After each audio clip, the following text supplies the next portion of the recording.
Hello, I am the left-handed rogue.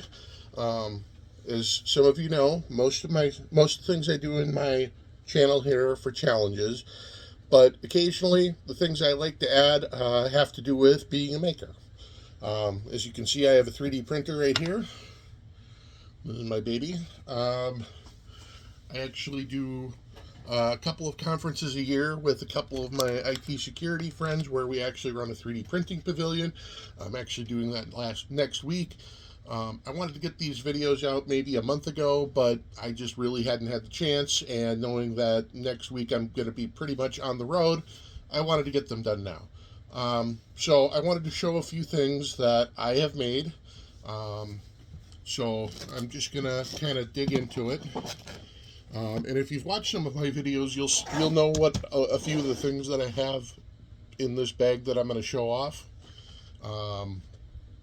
But one of the things that I like to do is I occasionally like to travel, and or I should say take my lock picking on the road. So I actually there was a member of the community, the ZYX, nice guy. I met him on Reddit. He printed a 3D printed couch station, I think he calls it. And I've made some modifications to his original design. If you've seen his box, my box is a lot taller, and you'll see why in a minute. But I liked his idea, and I made some modifications to it. So first, here's the box. And as you can see, I have a significant quantity of locks in here. And this is good. If I have to travel, I can show people and teach people, and just want to see if I can get a better angle on everything that's in here. But, you know, I've got my blues, my greens, and I'm just going to kind of take everything out here so you can see how much I can actually fit in here. So just in this front portion, I have 3, 6, 9, 12, 13 locks. I have the full covert instruments set for their locksport package with the cores. And then I have another 3, 6,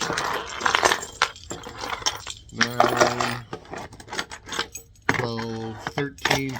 So that's 26 locks in there total, 10 cores, and I have a vise in here that actually, and I know some of you have seen these. Delta 44 actually uses the small rig clamps on their vices, which I have one of his. Fantastic guy, awesome builder, or awesome maker in the community. But one of the cool things that the XYZ did is he made a little base here that you can actually screw your vise into, and it sits in there. The big problem with the original design was this middle piece in here was just floating. And what I had done is I had printed some spacers that'll actually hold it right in the middle. So since I actually built an entirely different box than him, and I didn't realize that the box that I had used was slightly different dimensions than his, my original spacers didn't actually work with what he was doing. So if you go out to his profile on Maker World, you'll actually see that I have linked my box with my spacers, also spacers that'll work on his box. And I know they work on his box because I have actually made a set of this for my at the time 8-year-old, now 9-year-old niece, who was able to pick up to orange belts pretty much on her first day. I'd like to say it was good instruction, but she also has a bit of natural talent for it, more than I did when I started. Um, so the other things that I kind of wanted to show, and I'm just going to leave the locks here to get this out of our way, is the magnetic turning tool holders and some of the other things that I've printed.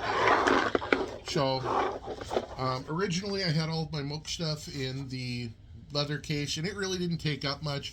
I fit all of my Mook stuff in there, and I fit all of my travel bare bones. Now I actually have the ones with the resin handles. I don't use those for travel. I use those at home alone.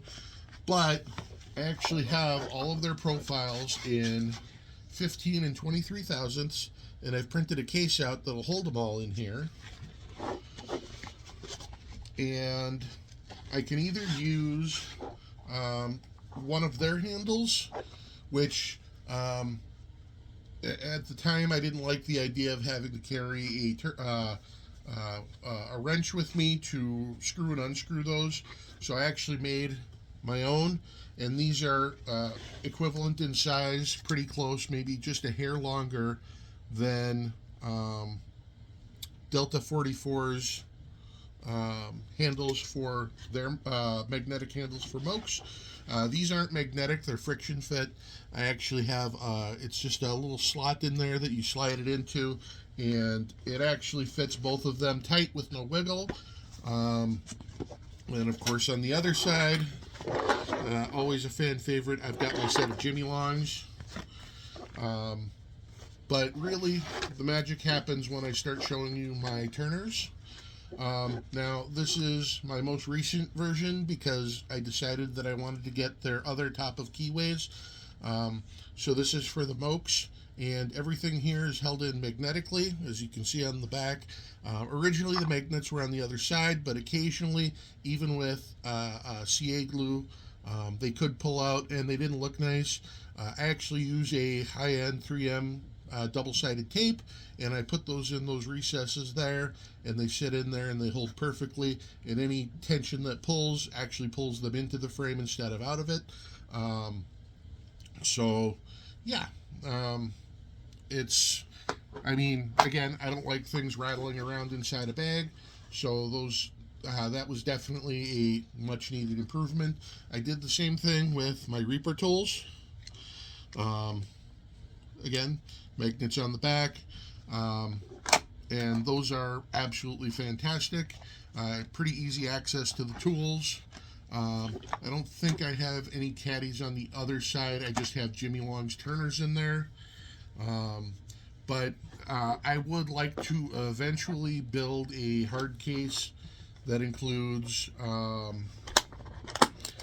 some of these magnetic tool holders, kind of like the ones that Covert Instruments puts out, but I like it to be modular and hold different variations of tools, so that you could drag and drop and choose what you like. I have made a couple of considerations, but no decisions on exactly how I was going to make it. I might do something like a modified Gridfinity,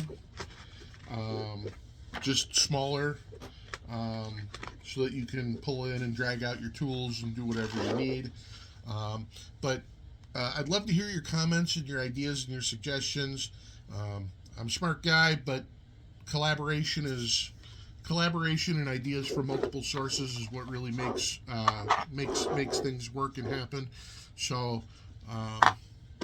stay tuned. I have some other things coming up in this channel. I'd like to do a giveaway, not a giveaway for subscribers necessarily, but a challenge similar to the ones that were done by our very good friends at Lockjaw Manufacturing, because they have their 4 challenges out. I've been able to complete 3 of them to date. Still working on my Assassin. Need to find some purples that I can actually do in a reasonable amount of time. But my challenge, and this is what I'm thinking, and I'm willing to take ideas and suggestions, is I would like to have a challenge for a left-handed challenge. So this will be easier on lefties, obviously. and I would like to have people pick locks using their left hand for locks starting at white belt and going up through green. And I'd like it to be a time challenge. I'm actually very fond of the Berserk challenge that was done. Um, Obviously, I've done it and I did pretty well at it, but it was not done on my first try. I'd like to have something that is somewhat difficult and interesting to do and challenge the community. If you have any ideas or comments on that, just leave your comments below, and thank you for your time.